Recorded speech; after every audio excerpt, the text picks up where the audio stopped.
수련회 때 또 하나님의 말씀과 관련돼서 어떤 이야기를 나누었냐면은 다른 것이 아닌 빛이 있으라 하는 하나님의 보다 거국적이고 큰 내용의 이야기가 한 개인을 향해서 다가온다 하는 것을 생각해 보았습니다.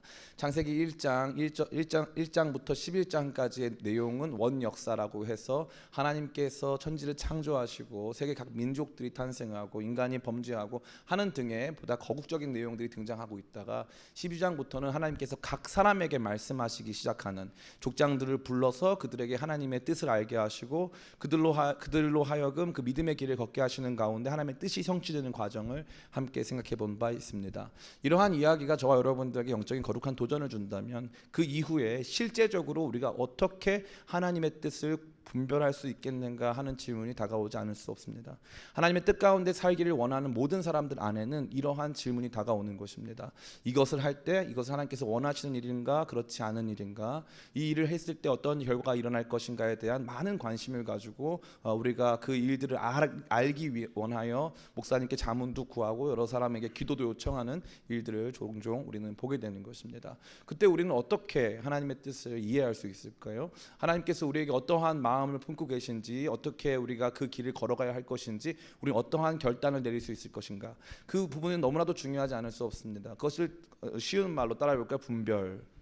예, 그것을 분별이라고 하는 것입니다. 목사님이 이런 설교를 하셨는데 어떻게 분별할 것인가, 어떤 영적인 선배가 나에게 이런 조언을 했는데 내가 어떻게 그것을 분별하여서 내 삶에 적용하고 그것들을 실천해 나갈 것인가 하는 이 중요한 문제가 우리 청년들, 특별히 이제 많은 것들을 결정해야 되는 여러분의 삶 앞에 놓여져 있음을 여러분과 저 모두 잘 알고 있습니다. 아무쪼록 오늘 이 말씀이 여러분에게 귀한 지혜를 주고 뿐만 아니라 하나님께서 우리를 이끌어 가시는 중요한 원칙과 방향들을 함께 생각하게 하는 시간 되기를 간절히 원합니다. 오늘 본문 속에서는 두 차례에 걸친 예언이 등장합니다. 첫 번째는 두로에 있는 제자들의 예언이었습니다. 4절 말씀인데요, 같이 한번 읽어보겠습니다. 시작. 제자들을 찾아 거기서 이레를 머물더니 그 제자들이 성령의 감동으로 바울더러 예루살렘에 들어가지 말라 하더라. 아멘. 사도 바울은 지금 여기에 온 이유가 예루살렘으로 가기 위한 것이었습니다. 예루살렘이 그의 도착지, 그게 예정된 도착지였기 때문에 그는 예루살렘으로 가야만 하는 것이었고 가기로 결정이 되어 있었습니다. 그런데 참 놀라운 것은 신실한, 두로라고 하는 그 시에 있던 신실한 주님의 제자들이 그냥 말해주는 게 아니라 성령의 감동으로 예루살렘에 가지 말 것을 말해주었습니다. 참 독특하죠. 사도 바울도 성령의 감동으로 예루살렘으로 가게 되었고 이 사람들도 성령의 감동으로 예루살렘에 가지 말라는 것입니다. 정말 어려운 일이 아닐 수가 없는 것이죠. 이러한 일들이 빈번하게 저와 여러분의 삶 속에 있습니다. 저와 여러분의 삶 속에. 그래서 우리가 봤을 때는 이 직장이 맞는 것 같은데 또 어떤 사람은 왠지 너 그 직장 아닌 것 같다고 또 신실하신 분들이 그렇게 말해줄 수도 있는 것이죠. 저도 가끔 그런 일을 많이 합니다. 당신은 이런 일이 좀 더 어울립니다. 근데 그 사람은 그게 마음에 안 와닿는 거죠. 그런 일이 종종 있다는 것입니다. 그러니까 여기서부터 우리가 잘 이 말씀들에 대해서 보다 면밀히 깊이 생각해 볼 필요가 있습니다. 두 번째 예언은 유명한 선지자 아가보의 예언이었습니다. 10절부터 11절입니다. 같이 한번 읽어볼까요? 시작. 여러 날 머물러 있더니 아가보라 하는 한 선지자가 유대로부터 내려와 우리에게 와서 바울의 띠를 가져다가 자기 수족을 잡아매고 성령이 말씀하시되 예루살렘에서 유대인들이 이같이 이 띠 임자를 결박하여 이방인의 손에 넘겨주리라 하거늘. 예, 아가보의 예언은 앞에 등장했던 예언과는 수준이 다른 매우 높은 수준의 예언이라 할 수 있습니다. 그 이유는 이 세 가지 정도로 생각해 볼 수 있습니다. 첫 번째는 워낙 전도자 빌립의 집이 예언자들의 집이었다는 것을 성경은 보여주고 있습니다. 9절 말씀인데 같이 한번 읽어보겠습니다. 시작. 그에게 딸 넷이 있으니 처녀로 예언하는 자라. 딸 넷이 있는데 그 처녀들 모두 다 예언하는 사람이고 심지어 지금 온 사람도 예언하는 사람이라는 거죠. 워낙 예언으로 알려진 곳이라는 것입니다. 두 번째로 아가보의 예언의 권위가 남다릅니다. 아가보는 보통 사람이 아니죠. 사도행전 11장 27절 28절은 이렇게 말하고 있습니다. 그때 선지자들이 예루살렘에서 안디옥에 이르니 그중 아가보라 하는 사람이 일어나 성령으로 말하되 천하에 큰 흉년이 들리라 하더니 글라우디오 때에 그렇게 되니라. 이 아가보라고 하는 선지자의 예언이 너무나도 유명한 것은 특별히 이 글라우디오 황제 때 일어난 이 기근 때문입니다. 그가 예언한 대로 그런 기근이 이 해당 이 지역에 다 임했다는 것이죠. 그러니까 그의 예언은 굉장히 강한 신빙성을 가지고 있었기 때문에 사도 바울을 향해서 내린 아가보의 예언은 너무나도 정확한 예언이었고 그것에 권위를 둘 수 있는 것이었습니다. 세 번째로는요, 실제로 이 아가보가 예언한 내용이 그대로 이루어졌기 때문에 그렇습니다. 11절입니다. 같이 한번 읽어볼까요? 시작. 우리에게 와서 바울의 띠를 가져다가 자기 수족을 잡아매고 말하기를 성령이 말씀하시되 예루살렘에서 유대인들이 이같이 이 띠임자를 결박하여 이방인의 손에 넘겨주리라 하거늘. 아멘. 매우 구체적인 행동으로 보여주는 거죠. 매우 구체적인 행동으로 어떠한 일이 벌어질 것인가를 보여준다는 것입니다. 그래서 그 띠를 가져다가 이 띠를 손에 묶은 다음에 이 띠임자를 누구에게 어떤 일이 일어날 것을, 그리고 그 일이 어떻게 결론 지어질 것을 다 예언했어요. 그리고 그 일이 이루어집니까 안 이루어집니까? 정확하게 이루어집니다. 그러니까 이건요, 우리로 하여금 정말 엄청난 혼란을 주는 거죠. 사도 바울은 지금 성령의 감동에 의해서 예루살렘으로 가는데 신실한 주의 제자들이 성령의 똑같은 감동이 임해서 예루살렘에 가지 말 것을 말하고요. 심지어 이 전도자 빌립의 집에 갔는데 그 집은 워낙 유명한 예언자의 집이었고 그 집에 정말 당대의 최고의 예언자라고 할 수 있는 아가보가 왔는데 아가보가 그냥 예언하는 게 아니라 구체적으로 누구에게 어떠한 일이 일어나서 어떠한 결과가 될 것인지를 완벽하게 예언했고 그게 그대로 이루어지니까, 아니 그러면 우리는 어느 장단에 맞춰 춤을 춰야 되고 나의 삶을 어떠한 방향으로 분별해서 그 길을 가야 하는가? 그러니까 하나님이 보다 정확한 디렉션을 주시면 좋은데 어려운 건 하나님께서 주시는 우리의 삶에 대한 진로 설정, 우리의 삶에 대한 여러 가지 선택에 대한 기준들이 때로는 너무 모호할 수 있고 이것이 서로 상충되어 보일 때도 있다는 것입니다. 그러니까 어떻게 이것을 결정해야 될까요? 우리는 어떠한 기준을 가져야 될까요? 사도 바울을 가만히 보니까 사도 바울은 굉장히 확실한 기준을 가지고 있던 것 같아요. 그래서 사도 바울은 흔들리지 않습니다. 분명히 성령에 의해서 주어진 감동이 신실한 지자들에게 임했고 유명한 선지자의 집안에서 가장 유명한 선지자가 예언을 했고 그 예언이 그대로 다 이루어졌음에도 불구하고 사도 바울은 조금도 흔들리지 않습니다. 이 매우 독특한 장면이 아닐 수 없는 것이죠. 그럼 사도 바울은 왜 흔들리지 않겠는가? 왜 사도 바울의 모습 안에는 조금도 망설임이 없이 자기에게 주신 그 감동을 쫓아서 계속 갈 수 있는 힘을 가질 수 있었는가? 어떻게 그의 판단이 더 옳았다고 말할 수 있겠는가? 오늘 함께 생각해 보기를 원합니다. 특별히 우리가 같이 살펴보기 원하는 것은 기본 방향입니다. 따라해 볼까요? 기본 방향. 예, 기본 방향이 중요하다는 거죠. 제가 종종 여러분에게 말씀드리는 것이 있습니다. 그것은 무엇입니까? 다른 것이 아니라 나침반입니다. 나침반. 내비게이션을 요즘에 다들 많이 사용하기 때문에 저도 한동안 정말 내비게이션 안 썼는데 요즘에 이제 그 신호 위반 또 속도 위반 카메라가 많기 때문에 내비게이션을 참고적으로 사용하고 대부분 내비게이션이 말하지 않는 길로 행하고 있습니다. 근데 이 내비게이션은 사람들이 많이 사용해요. 근데 내비게이션 의존도가 굉장히 높아가지고 내비게이션이 헷갈리면 운전자도 헷갈릴 때가 많이 있습니다. 내비게이션이 충분히 업데이트가 안 되면 이 운전자도 헷갈려가지고 어디를 가야 될지를 모르는 거죠. 이러한 일들이 우리 삶 안에 사실 비일비재하게 등장합니다. 예를 들어 성경에 대해 생각해 보시기 바랍니다. 성경 이야기가 사실은 2000년 전 혹은 4000년 전부터 2000년 전까지 이제 기록된 내용 아니겠습니까? 우리가 2000년 전 그러면 감동이 안 오잖아요. 2000년 전은 박혁거세가 신라를 이제 건국할 때입니다. 그때 이야기를 지금 우리가 듣고 있는 거죠. 그러니까 야 이거 우리의 삶에 1대1로 대응하여 적용시키기 좀 어려운 부분이 있는 것입니다. 근데 많은 사람들이 이 부분에 대해서 1대1로 아주 직접적으로 대응시키려고 하고 그 말씀의 의미보다는 그 말씀 그 자체에 대해서 많이 주목하는 측면이 많이 있습니다. 어디가 그렇습니까? 이단들이 주로 그렇습니다. 이단들이 말씀이 담고 있는 종합적인 내용, 그것이 보여주고 있는 강조점, 그것이 말하고 있는 바에 그 담겨진 의미보다 그 표면 그 자체에 너무 매달리고 있다는 것이죠. 그래서 다시 말해서 뭐냐면 업데이트되지 않은 내비게이션을 존재할 때 우리는 길을 잃기 시작한다는 거죠. 업데이트되지 않은 내비게이션을 가지고 있으면. 여러분에게 묻고 싶습니다. 여러분의 지식이 날마다 업데이트되고 있습니까? 그렇지 못하죠.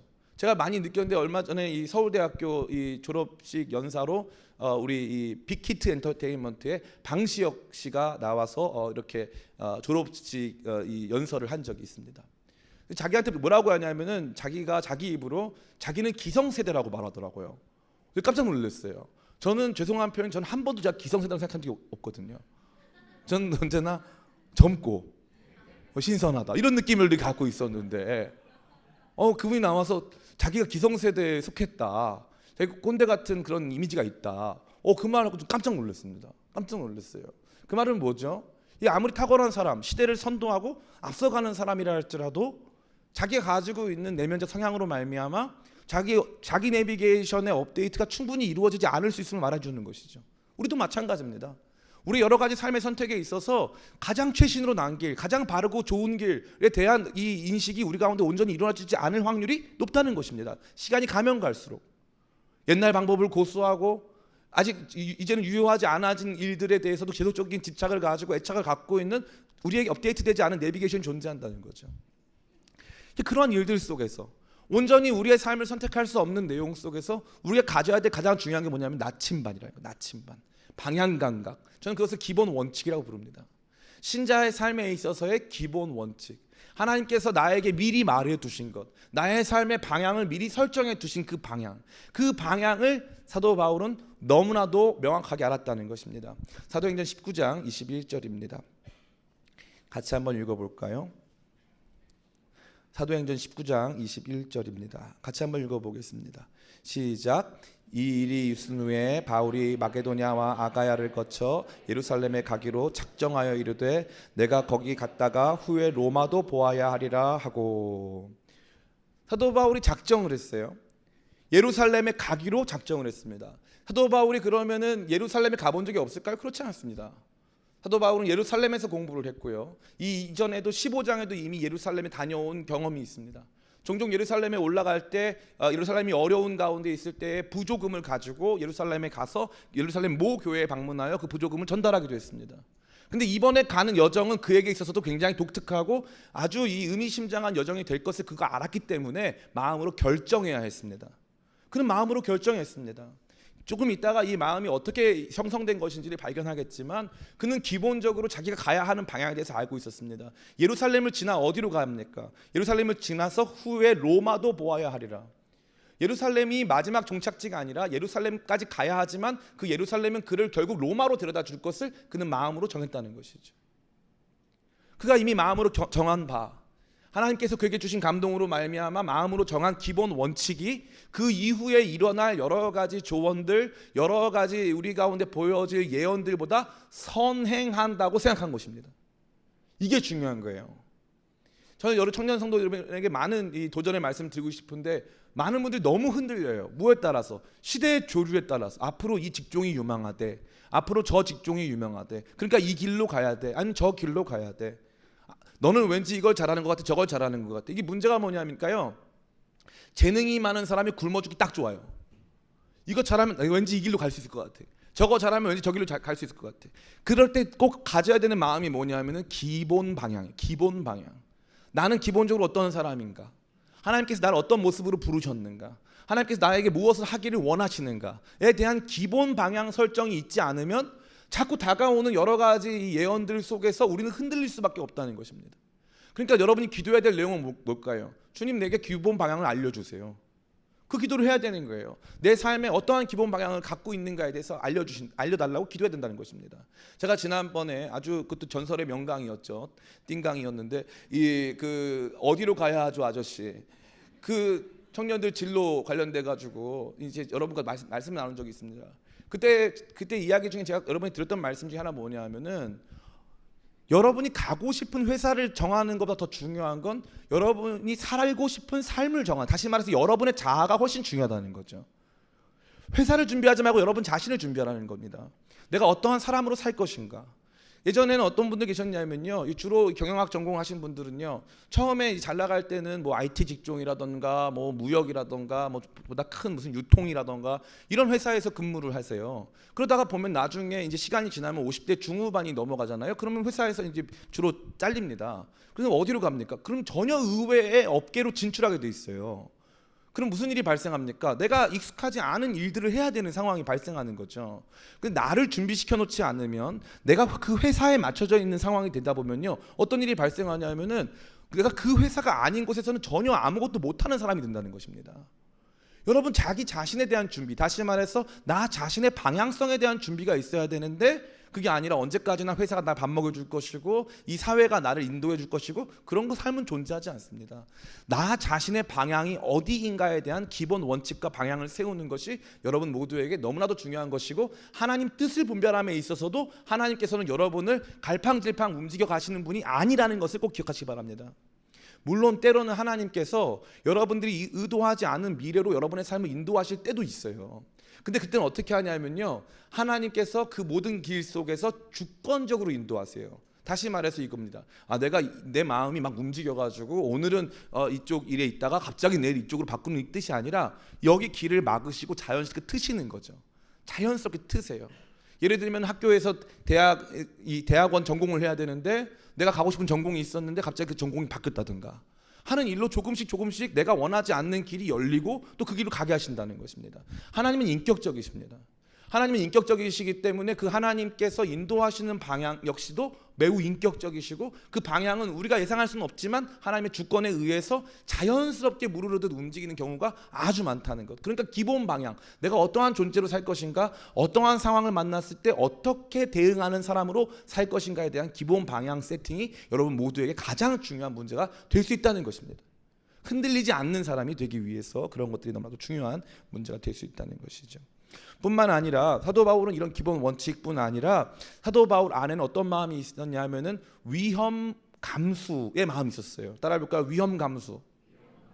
예, 이거는 여러분이 가지게 될 그 길을 걸어갈 때 어떠한 위험을 만나게 될 것인가에 대한 감수도 가지고 있었다는 것입니다. 우리 20장 사도행전 20장 22절부터 24절까지 같이 한번 말씀을 읽어봤으면 좋겠습니다. 사도행전 20장 22절부터 24절 같이 한번 읽어보겠습니다. 시작. 보라, 이제 나는 성령에 매여 예루살렘으로 가는데 거기서 무슨 일을 당하는지 알지 못하노라. 오직 성령이 각 성에서 내게 증언하여 결박과 환난이 나를 기다린다 하시나 내가 달려갈 길과 주 예수께 받은 사명 곧 하나님의 은혜의 복음을 증언하는 일을 마치려 하면은 나의 생명조차 귀한 것으로 여기지 아니하노라. 아멘. 사도 바울은 이미 이 이야기를 들었습니다. 이게 재밌죠. 그냥 사도 바울이 위험 감수를 하는 게 아니에요. 이 길을 갔는데 알고 봤더니 예루살렘 가면 환란이 있다는 사실을 두로에 내렸을 때나 그 다음 이 지역에 내렸을 때 알게 된 것이 아니라 사도 바울은 출발하면서 성령께서 주신 감동 가운데 그 위험 부담에 대해서 알고 있었다는 것입니다. 그러니까 저는 종종 여러분 모두에게 이런 말씀을 드리는데 비용을 계산하라라는 말씀을 많이 드려요. 비용을 계산하라. 그 일을 시작하게 되면 어떠한 고난과 난관을 만나게 될 것인가. 비용을 계산하라. 그래서 저는 꼭 그런 여러분 모두에게 종종 드리는 말씀 중에 뭐냐면은 hope for the best. 최고의 것을 기대하되 plan for the worst. 가장 안 좋은 상황에 대해서 대비하라.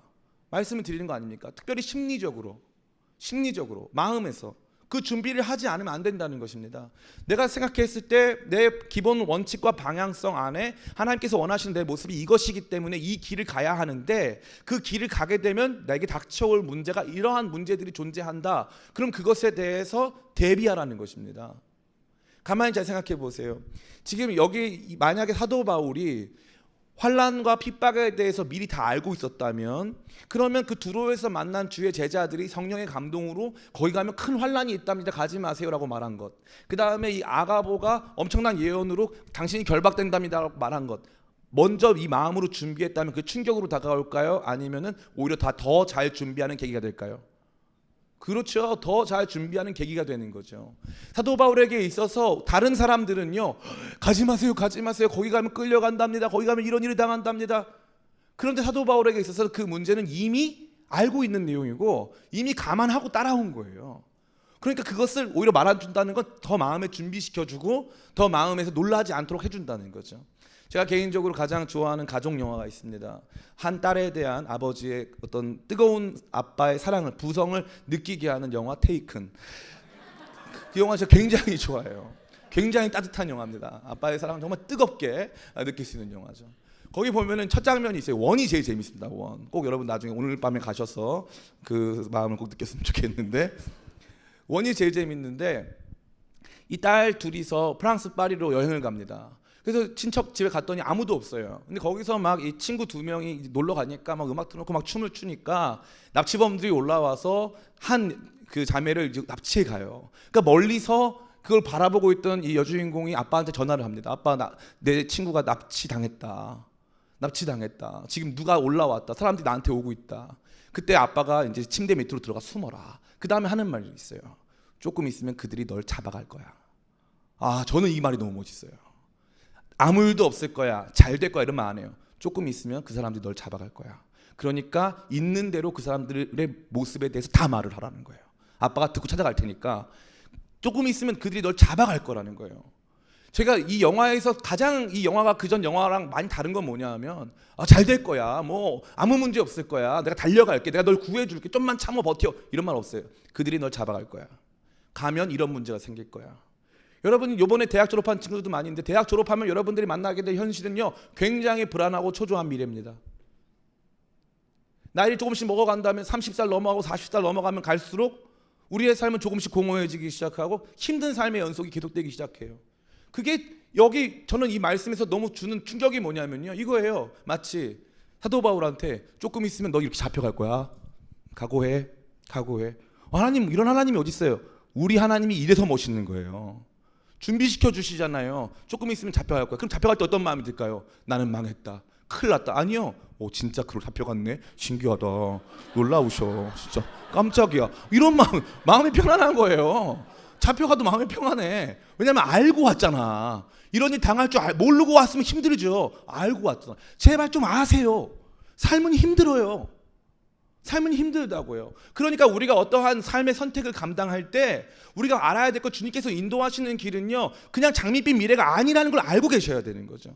우리가 만나게 될 사람들이 굉장히 터프한 사람들이에요. 우리가 만나게 될 여러 가지 사회 환경이 굉장히 어려운 사회 환경입니다. 주님께서는 여러분들을 온실 속에 키우지 않으세요. 제가 얼마 전에 어떤 이 중학교에 가서 설교를 했어요. 제가 가서 얘기했어요. 혹시 여기 뭐 분당 사는 사람 손 들어봐. 분당. 여기 뭐 용인, 수지, 죽전, 뭐 기흥 손 들어. 다 손 들었어요. 니들이 사는 곳은 온실이야. 가서 그랬어요. 니들이 사는 곳은 온실이라고. 그 밖을 나오는 순간 너희들은 다른 세계를 만나야 돼. 지금 여기에서 여기 이 믿음의 학교 안에서 여기서 찬양도 하고 예배도 드리고 선생님 말씀 듣고 좋지? 이 온실이야. 나가면 전쟁이야. 니들이 아는 세계는 너무 작아. 니들이 아는 건 그게 다야. 세상은 그렇지 않아. 훨씬 넓어. 훨씬 힘들어. 훨씬 아파. 그러니까 견뎌야 돼. 다니엘이 그걸 경험했거든요. 다니엘이 하나님 나라 백성에 속해서 거기 귀족으로 자랐거든요. 근데 하나님의 나라가 없어졌어요. 예루살렘이 폭망하고 성전도 없어지고 성전 기물이 다 빼앗겨 갔어요. 아무것도 남지 않았어요. 나는 뭐지? 온실 속에서 자란 다니엘. 그 다니엘의 삶이었어요. 그러나 하나님께서 바벨론 제국의 중심에서 그를 붙잡아 주셨어요. 그를 강하게 하셨어요. 그러니까 우리가 알아야 되는 것은 이런 위험 감수의 믿음이 있어야 되는 거예요. 우리의 삶의 걸음에서 하나님께서 기본 원칙을 세워주실 거고 그 원칙에 따른 어떠한 위험이 있을 것인지에 대해서도 말씀하실 거고 또 여러분이 알게 될 거예요. 그러니까 그 뒤로 숨으면 안 돼. 자꾸 환상으로 숨지 말고 어린 시절로 숨지 마세요. 우리가 만나게 될 현실은 망할 수도 있고 안 될 수도 있고 다칠 수도 있는 현실이란 말이죠. 아무런 의미 없이 모든 것들이 허망하게 끝나버릴 수도 있는 현실이에요. 그러니까 너무나도 꿈과 같은 이야기 속에 사로잡히지 말고 우리에게 주어진 삶의 이야기 속에 그 위험이 다가온다면 나는 이것을 어떻게 감당할 것인가에 대해서 미리 준비하라는 거죠. 미리 준비해라. 사도 바울은 준비 끝났어요. 그러니까 사도 바울에게 오는 이러한 도전적인 이야기들 모두 오히려 사도 바울을 더 준비시키는 내용에 불과한 것이죠. 그 주변 사람들은 다 놀랐지만 사도 바울은 조금도 놀라지 않았어요. 우리 오늘 본문의 말씀 13절 같이 한번 읽어보겠습니다. 13절 같이 한번 읽습니다. 시작. 바울이 대답하되 여러분이 어찌하여 울어 내 마음을 상하게 하느냐. 나는 주 예수의 이름을 위하여 결박당할 뿐 아니라 예루살렘에서 죽을 것도 각오하였노라 하니. 아멘. 결박당할 것뿐만 아니라 죽을 것도 각오 다 했다는 거죠. 왜 웁니까? 울지 마세요. 울 필요 없어. 나는 죽을 것도 다 각오했어요. 아무 문제 없습니다. 그러니까 이것을 미리 파악하고 알아가는 것도 여러분들이 구해야 된다는 거죠. 기본 원칙과 함께 그 원칙에 따른 삶을 살아가기 시작할 때 어떠한 위험 부담이 내게 다가올 것인가, 난 어떠한 준비를 해야 될 것인가에 대해서도 여러분 모두 마음에 잘 각오하시기를 간절히 바랍니다. 마지막 이 세 번째입니다. 사도 바울은요 권위에 흔들리지 않습니다. 이게 중요해요. 권위에 흔들리지 않아요. 첫 번째 사도 바울이 가지고 있었던 기본 원칙에 대한 세팅과 마음, 두 번째는 그 위험 감수에 대한 내용들, 그리고 마지막 세 번째는 그가 여러 사람들, 더 권위 있어 보이는 사람들이 주는 성령께서 감동에 의해서 주시는 말씀이라 할지라도 그 말씀이 내게 임하지 않는 이상 흔들리지 않습니다. 그러니까 우리가 성령 하나님에 대해서 잘 이해할 필요가 있는데, 성령님을 너무 비인격적으로 이해해가지고 나는 모르는 뜻을 저 사람은 알고 있나 보다. 그러니까 목사님이 기도해보고 너 이렇게 해라 하면은 나는 모르는 걸 목사님은 아나 보다 해가지고 목사님 뜻에 따라서 했다. 그렇지 않습니다. 성령께서 만약에 내가 가야 되는 길이라면 그 길을 목사님에게 알게 했다면 따라해볼까요? 나에게도 말씀하실 것이다. 네. 사도 바울이 정말 멋있는 게 뭐예요? 아가보라고 하는 당대 최고의 예언가입니다. 당대 최고의 예언가. 이 사람이 그냥 예언한 게 아니고 손에 띠를 묶어가면서 완벽하게 어떤 일이 벌어질 것인가를 다 보여줬어요. 실제로 임했습니다. 근데 그 권위 안 쫄아요. 목사님 말씀이 안 쫀다 이거예요. 물론 제가 여러분에게요, 제가 목회 편하게 하려면요, 이런 말씀들을 막 다른 말씀들을 가지고, 예를 들어 뭐 이 엘리가 한나에게 막 이렇게 예언을 하니까 그대로 됐다, 평안히 가라, 하나님께서 너의 기도를 들으셨다 해서 영적 권위를 제가 가진 것처럼 하면은 목회가 쉬울까요, 어려울까요? 쉽죠. 여러분 다 와서 저한테 물어볼 거 아니에요. 목사님 저 이 사람하고 결혼해야 돼요? 가만히 생각했다. 결혼해. 둘이 잘 어울리네. 결혼해. 그러면 결혼 막 하고 그러면 좋잖아요, 그죠? 우리나라 비혼주의 타파하고, 예? 얼마나 좋습니까? 근데요, 하나님은 그런 분이 아니시라는 거예요. 저 목사님이 아는 내용이라면 나에게도 그 마음을 주시는 거예요. 저는 그게 너무 감사해요. 여러분들에게도 제가 가끔 그런 조언을 드려요. 기도하는 가운데, 진짜 기도하는 가운데 제게도 감동이 오거든요. 그러니까 이런 거 하지 말란 뜻이 아니에요. 저 재밌는 게 이거죠. 성령의 감동에 의해서 아가보가 받은 게 그럼 거짓말이었습니까? 아니잖아요. 진짜였단 말이에요. 그러니까 그 모든 것들이요, 우리가 봤을 때는 부분 보니까 이해가 안 되는데 사실 하나로 보면요, 다 하나님의 뜻과 계획 속에 있는 것이었고 그거 거짓말 아니었단 말이죠. 그대로 줘요. 그러면은 그것에 대해서 이 사람이 어떻게 반응할지는 그 사람과 하나님의 문제예요. 맞죠? 그 사람과 하나님의 문제예요. 그러니까 여러분의 문제라는 거죠. 그러니까 어떤 사람들에 의해서 너무 좌우되지 말아라 하는 내용을 꼭 말씀드리고 싶은 것입니다. 기본적인 삶의 원칙을 가지고 그 길 가운데 나아가서 어떤 어려움이 있는가에 대해서 고민해보고, 그러한 가운데 누가 나한테 무슨 말을 하든 성령께서 내게 주신 마음이 아니라면, 그 사람이 아무리 유명한 아가보라 할지라도, 그 사람이 아무리 구체적으로 그 말을 했다 할지라도 거기 너무 따라가지 말아라. 내 삶이 정해져 있고 뭔가 그 사람이 내 삶을 더 잘 알아가지고 내 삶에 대해서 다 조언해 줄 수 있는 권위를 가진 사람은 아무도 없다는 것입니다. 최근에 한 이 점술인이 어떤 여성을 찾아온 여성에 대해서 이 성폭행을 하고 그 여성을 이 납치해가지고 그 굉장히 이 종속시킨 사건이 발생했어요. 그래서 그 역술인이 어떻게 그랬냐 보니까, 여성이 찾아왔는데 아무도 모르는 비밀을 이 역술인이 말을 한 거예요. 너무 놀랍잖아요. 내가 한 번도 누구에게도 말한 적이 없는데 이 역술인이 그걸 알고 있으니까 너무 놀란 거예요. 그러니까 그 사람 말을 너무 전적으로 듣기 시작한 거예요. 너는 이래서 문제고 저래서 문제니까 네가 이런 걸 나한테 갖고 와야 되고 저런 걸 나한테 갖고 와야 되고, 요 문제가 이렇게 풀리면 너가 나한테 이렇게 해줘야지 이렇게 해결이 될 것이고, 뭐 이런 식으로 얘기를 해준 거죠. 그러고 나니까 이 여성이요, 완전히 자기의 모든 것들을 다 갖다 바치기 시작하고요, 완전히 종속되기 시작한 것입니다. 오늘날에 이러한 문제가 교회 안에 없을까요? 있어요. 근데 목사님, 그러면요, 갑자기 어떤 사람에 대해서 기도하는데 하나님 감동을 주시고, 어떤 사람에 대해서 하나님께서 뭐 위로하는 마음을 주시면 다 가짜입니까? 제가 가짜라고 말씀드린 적 없어요. 아가보도 진짜였어요. 그잖아요. 아가보도 진짜였어요. 그러나 이것에 대한 최종적인 해석, 이것에 대한 최종적인 수용, 이 모든 것들은 누구에게 있었다? 사도 바울에게 있었다. 사도 바울은 그리고 이미 그 내용을 알고 있었다. 그렇기 때문에 그 내용이 사도 바울에게 유익했다. 우리가 주변에서 봤을 때는 여기 보니까 얘가 다 먼저 다 알고 있으니까 이 사람 말이 옳은 거, 그 우리의 주변 사람들의 판단이죠.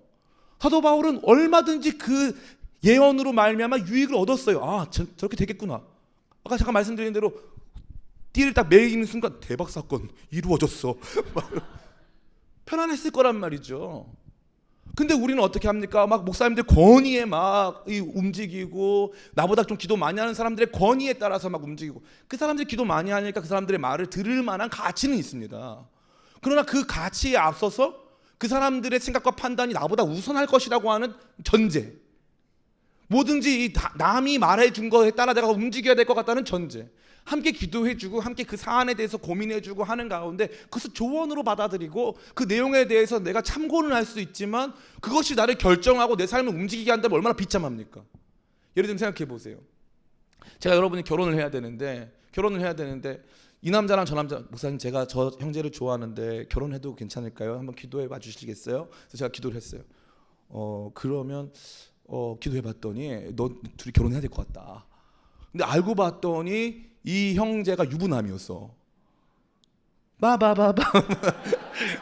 그래가지고 이 형제가 제가 기도를 했는데 유부남이 나왔어요. 그러면은 이 자매 입장에서는 이 기도 누구 때문에 망한 거예요?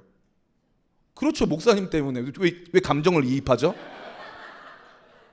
목사님 때문에 망한 거잖아요. 주님은 절대 그렇게 일 안 하신다. 목사님 보시기에 저 형제가 어때요? 제가 이런 저런 면에서 굉장히 좋고 탁월한 것 같아. 저 친구가 하나님께서 기뻐하시는 모습이 이런 모습인 것 같아. 그렇군요. 본인이 가서 기도해보고 같이 결정하면 되잖아요. 그죠? 기본 원칙과 위험 감수. 기본 원칙이 뭡니까? 난 남자랑 결혼한다. 뭐 결혼을 한다. 뭐 이런 기본적인 원칙들이 있지 않습니까? 50살 되기 전에 하겠다. 뭐 이런 기본 원칙들.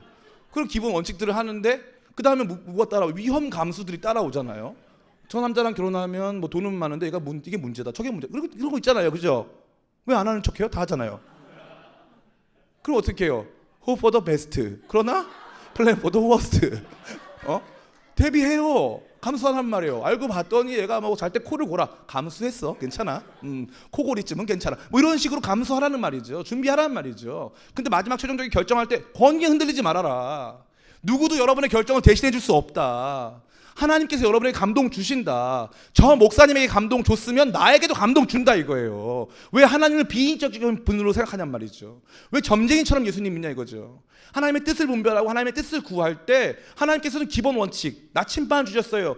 내비게이션이 업데이트가 안 돼도 강릉으로 가려면요 동쪽으로 가야 되는 거잖아요. 그잖아요. 기본 원칙 주셨잖아요. 그죠? 그 다음에 그 글로 갈 때는 기름이 얼마나 소요가 되고 시간이 얼마나 소요가 되는 위험 부담들도 다 그런 비용들도 다 알게 해주셨잖아요. 그죠? 그럼 그 길이 예비됐고 우리의 삶이 그 방향으로 나갈 것이 다 예비됐잖아요. 그럼 어떻게 합니까? 그리고 그 여러 가지 선택지 중에 고를 때 너무 이 사람 얘기 듣고 저 사람 얘기 듣고 그러지 말라 이거죠. 대신에 뭐가 중요하냐? 그 다음에 제일 중요한 것은 하나님께서 내게 주신 감동을 가지고 나가야 된다는 것입니다. 자, 이제 모든 것들이 다 끝났어요. 목사님, 듣고 나서 마음이 시원해요? 그래도 아직 잘 모르겠어요. 잘 모르겠죠. 이게 정상이에요. 듣고 났는데 대략은 알겠죠. 이것도 모르면 안 돼요. 그죠? 대략 기본 원칙, 위험 감수, 그 다음에 내가 결정하겠다. 이런 정도 다 알아야죠. 이걸 알아요. 이걸 모르면 기도를 또 다시 해야 돼. 그런데 중요한 건 바로 이거예요. 그러면 이 정도의 확신을 가질 수 있느냐? 이게 포인트 아닐까요? 그러니까 내용은 알겠는데 내 삶의 길에 대한 이 정도의 확신을 가질 수 있느냐? 그건 어떻게 가능하냐 이거죠. 예? 그건 어떻게 가능하냐? 딱 한 가지입니다. 우리 아까 읽었던 19장 21절 같이 한번 읽어보겠습니다. 19장 21절 시작. 이 일이 있은 후에 바울이 마게도냐와 아가야를 거쳐 예루살렘에 가기로 작정하여 이르되 내가 거기 갔다가 후에 로마도 보아야 하리라 하고. 아멘. 우리말에는 바울이 작정한 것처럼 보여요. 그죠? 바울이 작정했다고 되어 있어요. 그런데 비교적 원문에 가까운 해석을 제공하는 킹 제임스 버전이나 NASB, 뉴 아메리칸 스탠다드 바이블이나 ESV 같은 버전에서는 다 어떻게 되어 있냐면은 그가 성령 안에서 결정했다고 되어 있어요. 그리고 실제 헬라어 원문에도 엔프뉴마티 그래가지고 성령 안에라는 단어가 들어가 있어요. 그러니까 여기에는 작정하다가 보니까 우리가 생각했을 때는 사도 바울 혼자 결정한 것 같아 보이지만 원문은 그렇지 않다는 것입니다.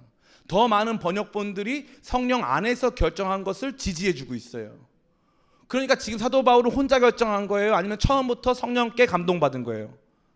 성령께 감동을 받은 거예요. 성령 안에서 티셈이라고 하는데 세웠다 돼 있어요. 그 뜻을 성령 안에서 세웠다. 다시 말해 성령께서 그 뜻을 세우게 했다는 것입니다. 처음부터 예루살렘으로 가기로 마음먹은 그 순간부터 이 고난을 감수하기로 시작한 그 순간부터 성령께서 자기를 인도하신다는 강한 확신을 가지고 있다는 것입니다. 두 번째, 아까 읽었던 사도행전 20장 22절부터 24절까지입니다. 22절을 주목해서 읽기 바랍니다. 22절부터 24절 같이 읽겠습니다. 시작. 보라, 이제 나는 성령에 매여 예루살렘으로 가는데 거기서 무슨 일을 당할는지 알지 못하노라.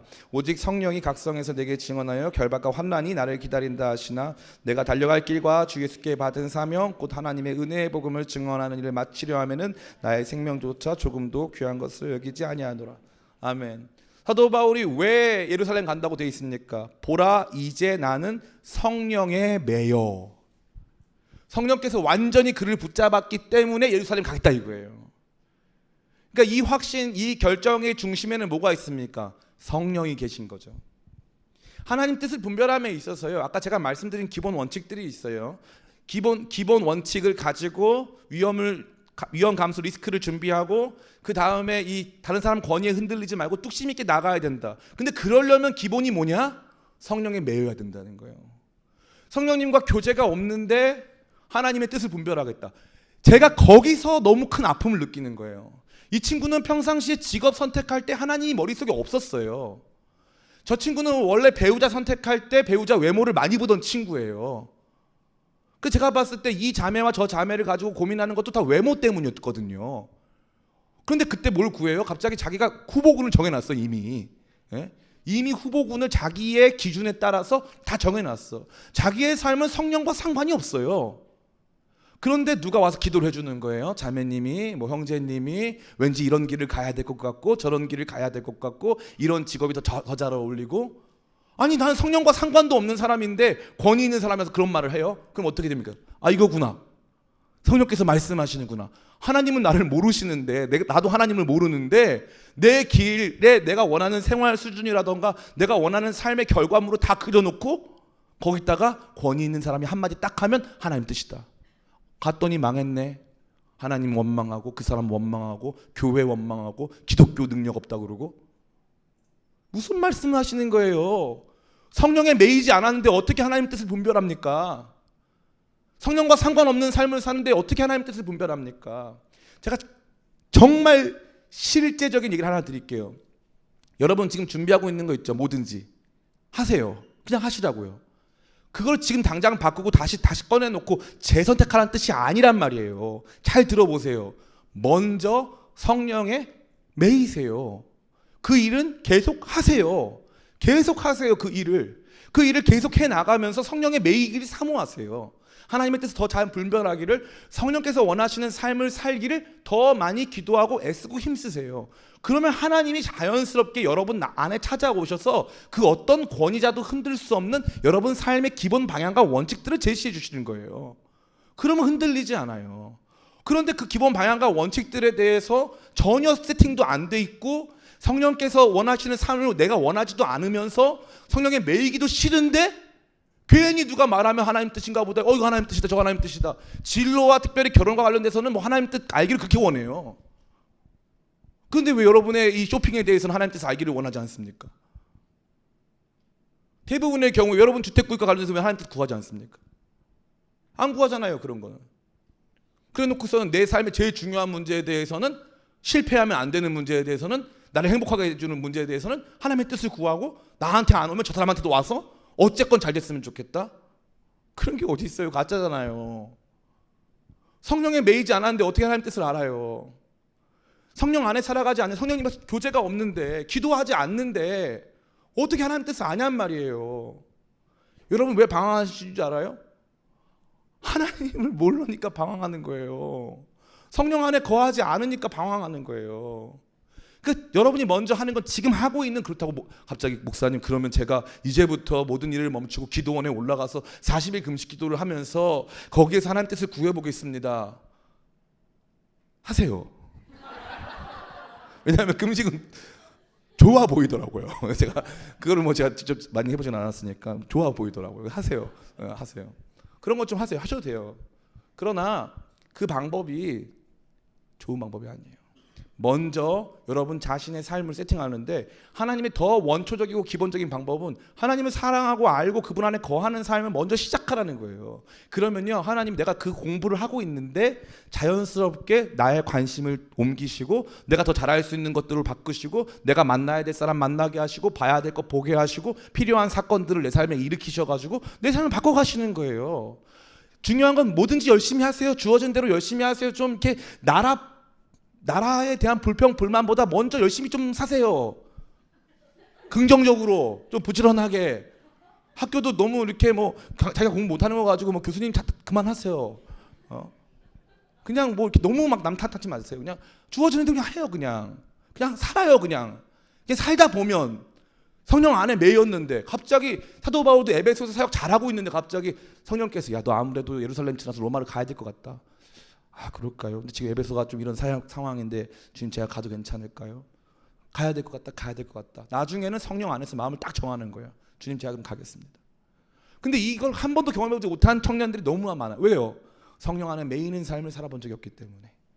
요게 좀 잘 되면 저기 가보고 저게 좀 잘 되면 저기 가보고 뚝심 있게 내 삶의 길, 내 삶의 기본 방향들을 가지고 위험들을 감수해 나가며 그걸로 쭉 걸어가는 그런 뚝심이 여러분에게 필요해요. 힘들 수 있고 아플 수 있고 잘 안 될 수 있어요. 두려워하지 마세요. 제발 좀 그 두려움을 버리세요. 따라해볼까요? 하나님이 나를 굶기겠느냐? 하나님이 여러분 굶기지 않습니다. 하나님이 나를 헐벗게 하시겠느냐? 늘 그 기억을 하세요. 하나님 여러분 안 굶기십니다. 아멘. 하나님 여러분 안 굶기세요. 하나님 여러분 헐벗게 안 하십니다. 하나님 좋으신 분이에요. 하나님 여러분 괜히 때리려고 작정하시는 분이 아니에요. 하나님 여러분 괜히 뺑뺑이 굴리고 괜히 힘들게 하시려고 하는 분이 아니에요. 제발 그 생각을 내려놓으세요. 따라해볼까요? 나는 잘 될 거야. 잘 됐으면 좋겠다. 이번에 3월 24일에 홍대광이 와서 여러분에게 주는 메시지가 잘 됐으면 좋겠다예요. 잘 될 거야. 따라해볼까요? 잘 될 거야. 잘 될 거예요. 부정적인 생각 좀 내려놓으세요. 그냥 여러분이 가지고 있던 삶에 대한 기본 관념들 잠깐 내려놓으세요. 잘 될 거야. 난 잘 될 거야. 이 마음 가지고 제가 지금 너무 조엘 오스틴 같은 느낌이지만 잘 되는 나 긍정의 힘 막 이런 느낌이지만 그건 기본 세팅이니까 일단 기본적으로 잘 될 거야. 하나님의 때 하나님의 방법으로 하나님의 뜻이 이루어질 거야. 잘 될 거야. 나는 행복할 거야. 기본 세팅을 갖고 그 다음에 하나님 앞에서 매여서 주어진 일을 최선 다하라 이거예요. 그러면 하나님이 알게 해주시고 저 권위 있는 사람이 알게 된 내용이라면 내가 당사자인데 나한테 알게 해주시겠죠. 두려워하지 마세요. 나도 알게 될 거예요. 언제? 기도하고 주님 앞에 있으면 알게 될 거예요. 하나님의 뜻을 알게 될 거예요. 그래서 그 누가 뭐라고 해도 나는 나의 길이 있다라는 것, 이게 내가 가야 되는 길이라는 거룩한 확신 속에 있다는 거예요. 저는 그 윤동주 시인의 십자가라는 시가 너무 좋아요. 십자가를 바라보면서 행복했던 사나이 예수 그리스도를 생각한대요. 십자가는 고난의 길인데 젊은 청년 윤동주가 바라보기에는 내가 목숨을 걸고 해야 될 일이 있다라는 그 사실만으로 예수님의 길이 행복했던 사나이라고 생각했어요. 우리가 평생 목숨을 걸고 걸어갈 길이 있다는 것은 행복한 길이에요. 그런데 성령에 매이지 않으면요 목숨 걸 일이 없어요. 왜냐하면 목숨이 제일 중요하거든요. 성령에 매이면요 목숨 걸어도 해야 될 일이 생겨요. 성령이 매이기 시작하면요 진짜 내가 내 삶을 다해서 기쁨으로 걸어갈, 거기에서 다가올 위험 부담들, 거기서 다가올 여러 가지 어려움들도 얼마든지 극복할 수 있는 믿음의 길이 여러분 가운데 열리는 것입니다. 이제 여러분 축복합니다. 성령에 매이시길 축복합니다. 여러분 가운데 성령 안에서 뜻이 정해지시기를, 그것을 경험해서 누가 나한테 뭐라고 해도 흔들리지 않고 이 길을 걸어갈 수 있는 귀한 축복이, 하나님의 뜻을 그렇게 성령 안에서 분별하게 되는 귀한 축복이 여러분에게 임하시기를 예수님의 이름으로 축원합니다.